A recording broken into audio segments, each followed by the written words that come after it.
bajilur wale kwara me fondor kwar yino mo fonjen kwa ngara yo jinugo banwari ara raimon mishara fonjen me wiwo ko wajino bajilur wale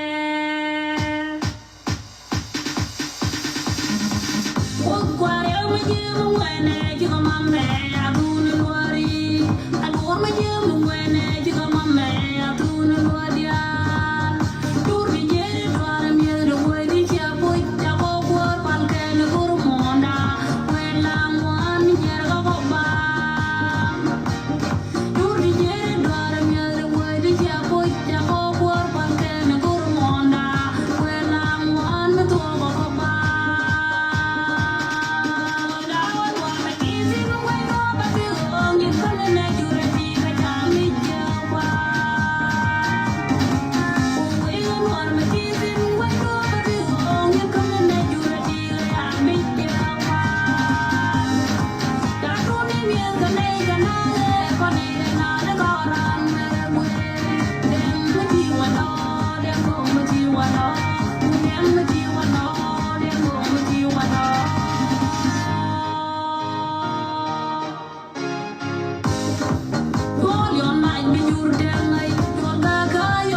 malaga changdar malaga tiang mala netinas mala jinobi ndiala kona la linka no .tv division 20 biba jinobin biba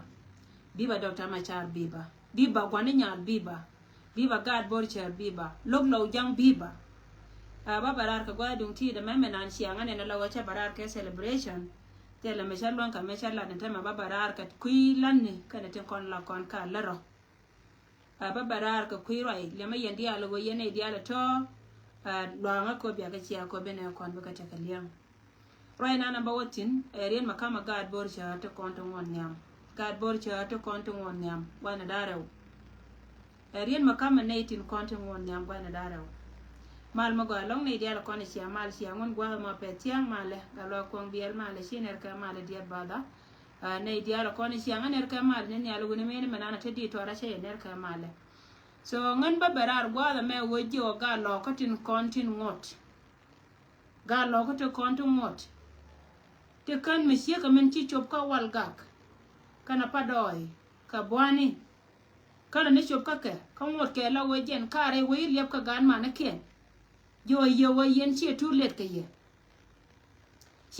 ye we gwaren go dera ro da wel kadera walwade an challenge ga gwato na no cha wade cha kwa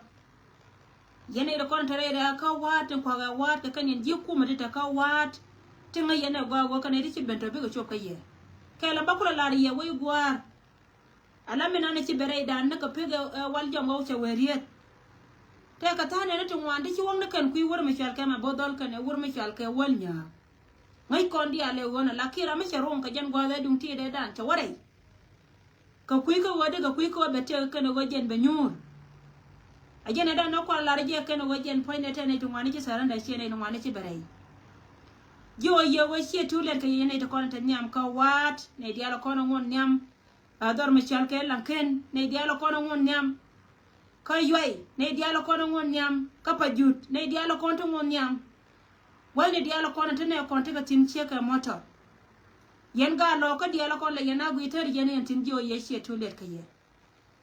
kanna ma ronko wobi anango ka yen lo ye lyono kun ara lo ye luade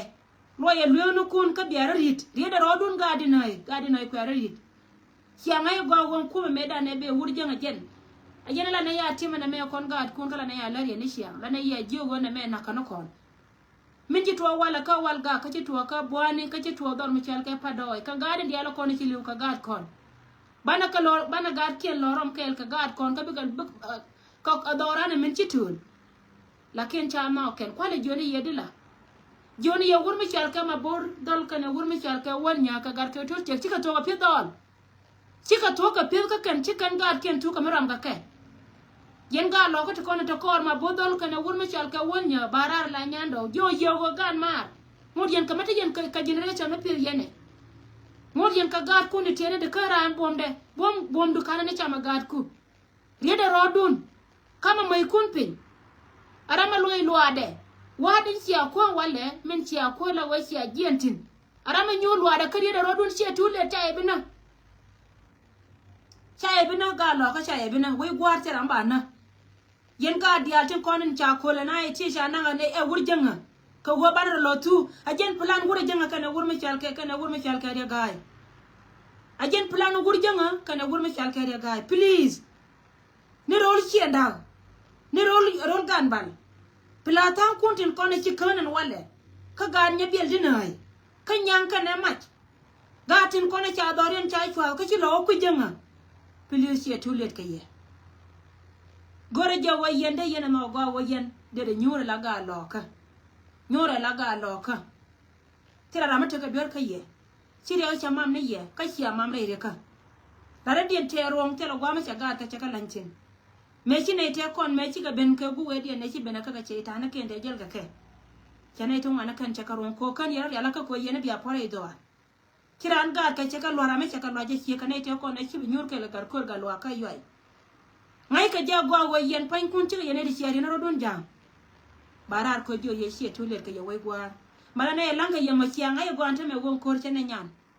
cit ka me cha la ye pan ci jo ga lo ka me to ku janga lar ka wurjanga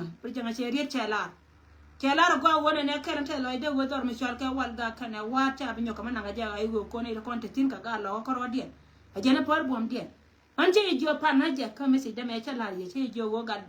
lo ka me ci jo da ye lo a ce wo ko wurjanga be bom da do ka ga lo ko de ko ne ci do ala wan gan mo ro kun wan dun yene ko ne ci wo ku janga cere jen cere wan tili ka cer ku gan mo ro ko ne ci abanjo dun cere ku do mai we gwa kala lara ye gwa yene dia ko na go yene gwa me wote ra mata loide kamala roda dum do me na kon ka je today ci ko da na ko waje ne te ka mete ko na ko lo tele kuma ma gor ko na ko lo la kira mi ci bala la go ci warai te ka da kana ne te wal mai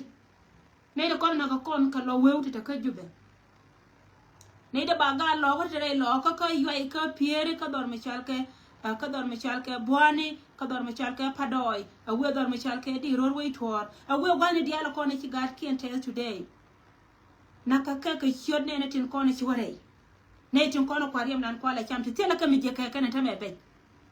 anan ta min ci atela no walle re do arana nan mi ci atela walle ba je be aga ta ko na ngai ka shonga ken joni ya ci to let ka ye we gwara la wo dor di de ka je rede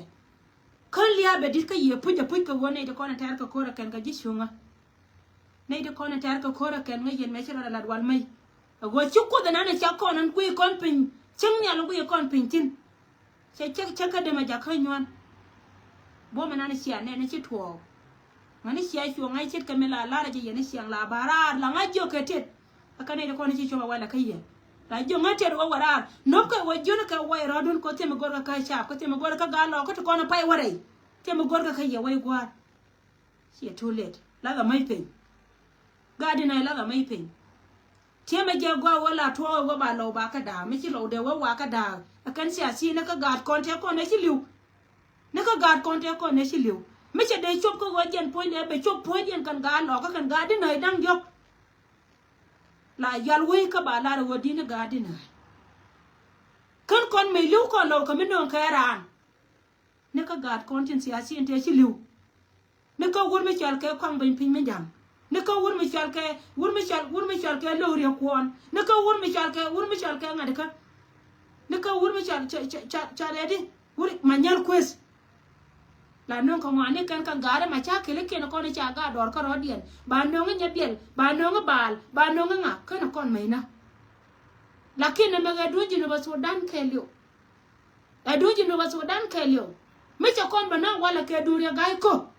achira ga kon ba lon ka da ka sia ja la ben jel ka je we gwar ko amier ga di nay ko amier ga lo ko amier dol ko amier miere mi lo wuje wajin be ma yot ke kuma mi ci contract tan ka je ala tewru di da ka ga lo ka gwa bu ngati no tewru di da ka ga lo ka yene di ala ko ne chala ka ga ne cha yelatin ba ye choba gan moro kun tet ke men chala ye go ko den chere ko do ma ka biya liu fara jele goro go yen biya liu ko amir la go ko mai ko kala pe kami sie gen jo gan moro kun go gori no dai ka gang gen ro gori no dai ka gang yen ro ka go gwa le wal me chala gwa me chok chok sai de lunga kamrar ko me dan ne cha ma turu te tar ka no kor me cha ka tor chi chi moro kun ko ne te ka bom dun chi gen kine dialogue wi kiere chuong me cheng te kara me chira do la gwa me chira do latin chira latin ko je no ga kuma na mo ngai ka je ne dial lakin be dur ko wo jin wi ro nang li da tam a je ne bi adur na mo an barar ke mi si je me wala je ye go wat ti da ne kas ka je to kana wo kana je ko ne ti te den wale riules ke liu te kuidun te kuire gai kire gai kuin pem di che ka lo kire gai kana ma bodol cha pem bar cha che kan ka lo ka kwer nya lew ga dia ti liu today re lo kana kare gai ko kana wur mi chal ka kwer nya lew ke wur mi chal ka won nya ya to kor kana wur mi chal ka ibul ma kwe te to ka lo ko kan ka mai ko ngai kana go mai la te la lo piu ngai kana go katara me da na bi be go ba chiem ba ga chwa te ka ke la ka je kan ka te ka ku me den to wur jang mai ka chance fa wur jang chwa mai ka chance kan dong dia te kon te chi lu na wo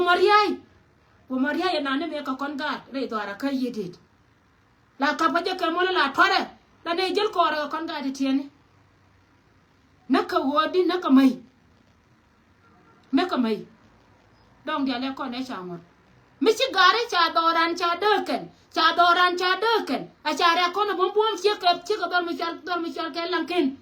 cha deken do je na cha lanken cha lo ne ko zero me cha to ko de ko chamwa we gwar chwa je le goro go jen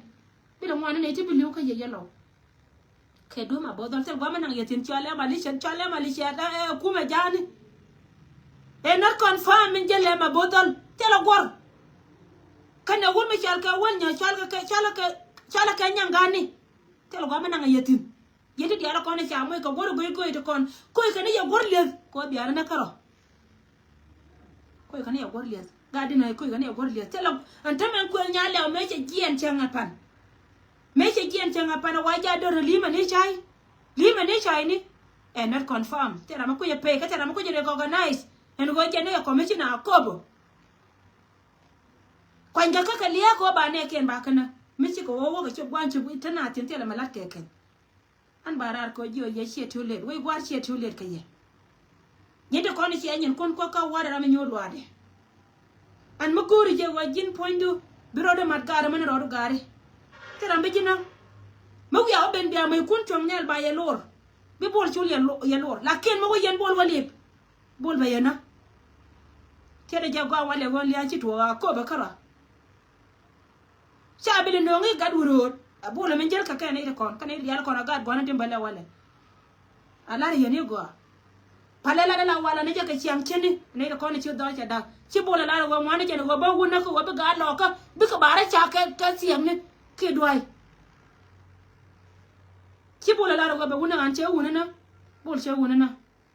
bol kan ya tor cha wuna na kan an tira me be ka bel tira be ka bel ka kon tira rambe ka bel ba chora ka le li ne ko ne chi award chi ko today gore je go wojen aran ku nyol ka maida la pin le ni mai pin chi ku gara ku ka join wur mi chal ke wonya kana wur mi chal ke bol ma ku ke wur mi chal ke gar ko gar wa kar yam chenda ke wur mi chal ke wur mi chal di wur dan chir ke la re ka ko lo wanyen kien I hate them lo ka gar lo wanyen kien lo Kurnan shala ma bodol me jene bina wana ka dok tera lo tu ka dok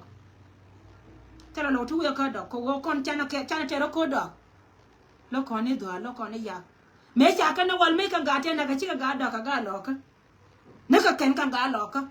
ken ga lo ka te na ka ga lo ka matene ken ke tera ka dok mo kan ka wa ka dok de ka chu wa ka dok la wa de che mana ma cha chu na ken ti jaya dian chwa dar lo ka doken ka shu kana lara wo ibi ai wo wana ka dok ai wo party jinubin ti to kon including law to ko reide ki party do ka te dia te kon te cha jila da ken wal mai kan dia bi ka tes lakin churo de jaka biliu ko rin ko ken ga ji chene ka kan tika to ga pes chika ne cha kon lo kiti go wakan kan ne te ka bed record rai do ran kon lo te ka background mi jia te ko ta maka ma bodo lo te kon te ka background mi jia rai do ran te mo gwa me ka kon da ken ara baro da ba jar chi ga ji da gar ke ajen gar ke to che ma kan ni to de len ka kon lo on go te mi jia ma chela ba chara yara te ma yara la nyon wow yen ka ta biliu to chi to cha lia to alia ku ngono ka lia pa do ya wala kan lia bwane ka lia walga kwa mai kun kwa kala pin te gwa mana yetin an boran gan ka ye ba ngwa ba ko ka ngun jang ba ko ka ngun so dire me la je yen ga lo ka ko tare lo ka kan yori ke kan do re shop na long an che lo ngol le ngo bol cha kai bol me cha chop ka wal ga nan me cha wal ga nen cha chwal ka chwal na ga lo ka chi ma wur jenga woni shejen ala ya ni go du wal ga na cha chwal ka dor me cha ke lon lo ka jama man ko lo ga no wi taran da jira mamo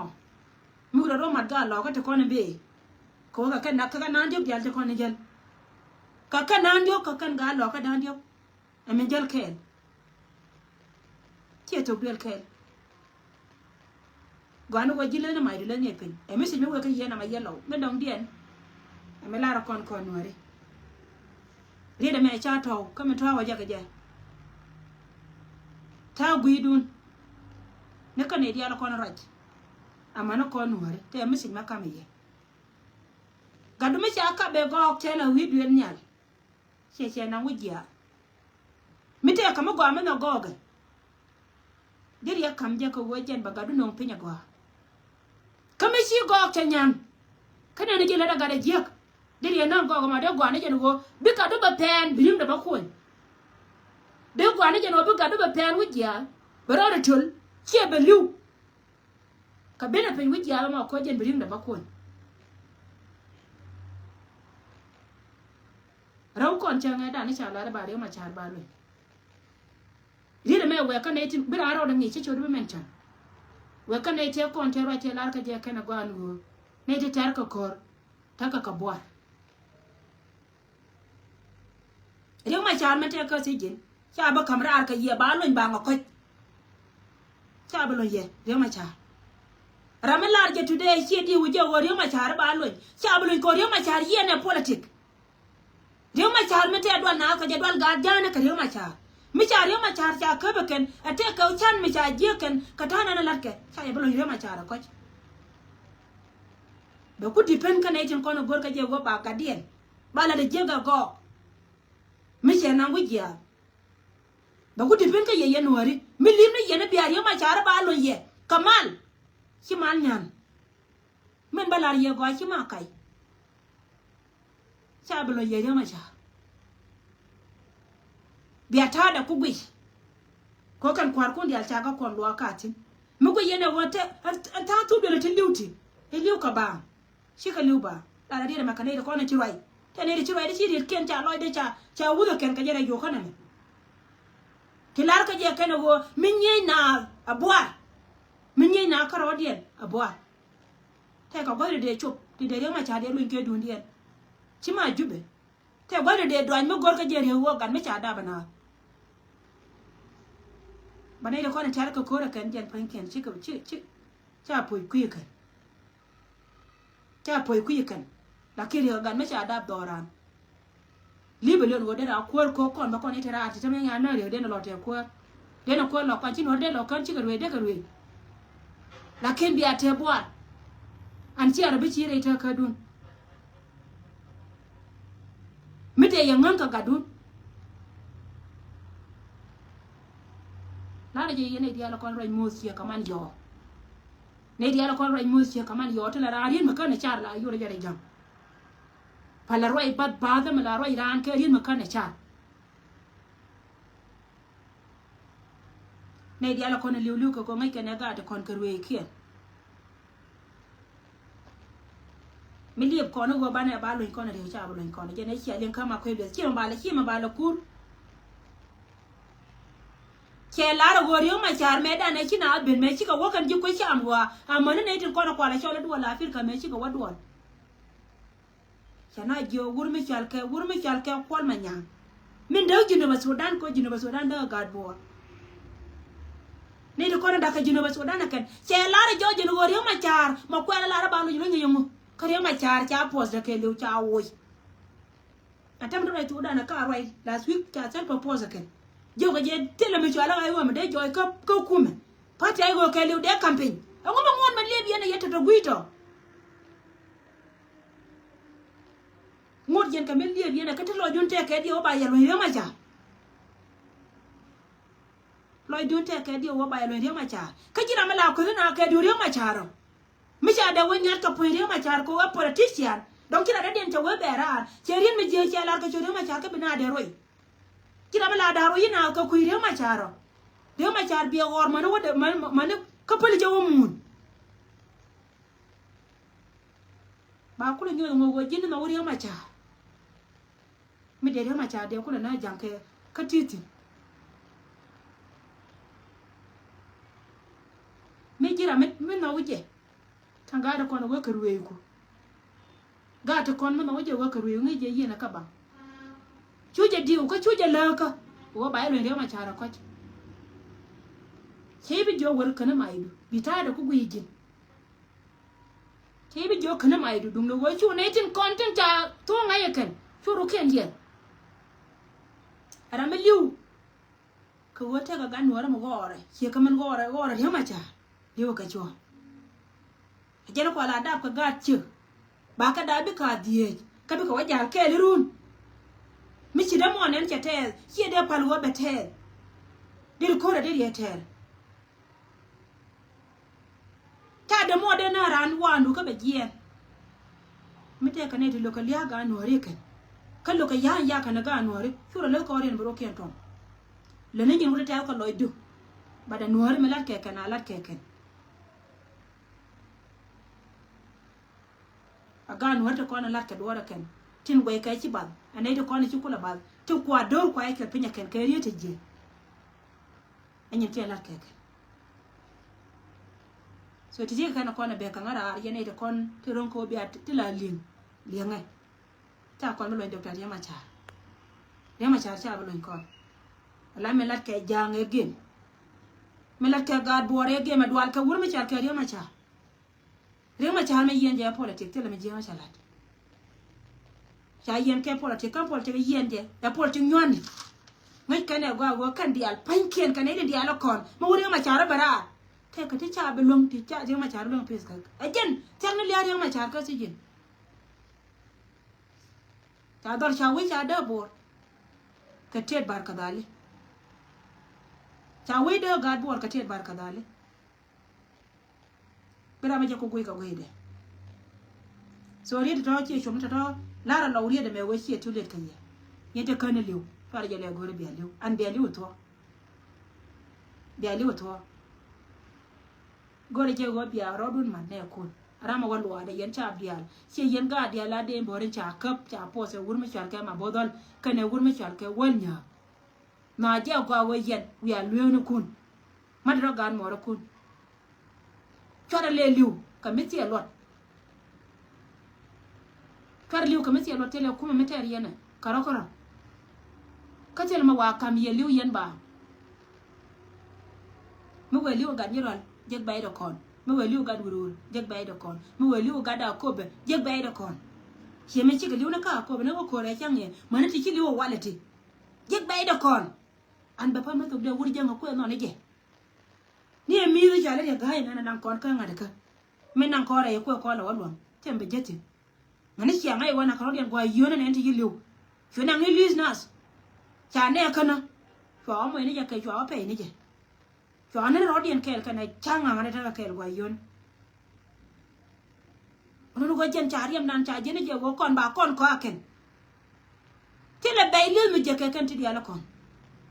batel ye dor yen ga tin kon pa ba wore ko orien tin cha ka ba ken ra dien ni cha rom ra dien wore ko do go je be nyur ti le ye dor lo ni cham me dong dien ba nuin kalat yen wara dial mala cho ale ka jo yo wal eto na yo tela yo to yen kanga amene ana me jo ko no go lana ka kuina na ko no go ngai je tela kon jo ko tela kon nyam tela kon jo ko tela kon nyam ka ken kon jina de bana ne kon bana ka lo we gwar tendu ka tera de dien dora nena ma lo ko te bombo mana ma ka cho tante chiot kun cha ka be mention baram kel ba choram kel nena ma chi ka jin mere nena ji te chiot be yatin mere mi se je me nang ne ka nwer community nang ne ka lo nwer community go yellow go yelat me biala serious ready me chora la chora ja pal kwa yen man lo ko gore emergency contribution me be fa lo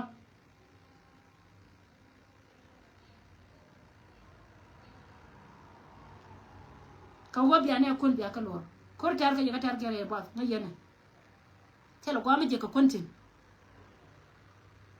an tela gwa na ba ji bo na kap ka je ba ka kap ka ma chi la kap ka na ka ma chi na me tela ka ja ni chi ka bija men balar ye gwa gor na je gwa bana ga tin ko na chal ka ga lo ka tin cha ye we re kwanya re ka mi je gor je bana chon ka we gwa tela real chenga ni one conch me kam yena nga yen wara reality until me ko benefit kam la da ka wojen point de o kono ne kon ba ne dia kon la surety ne ka pan ga ka lo nuer amana rol je kan lakin chelo la le de me wo kon ba ko la surety kon tela ti din ka ne balat la do le go balar je exactly kamen to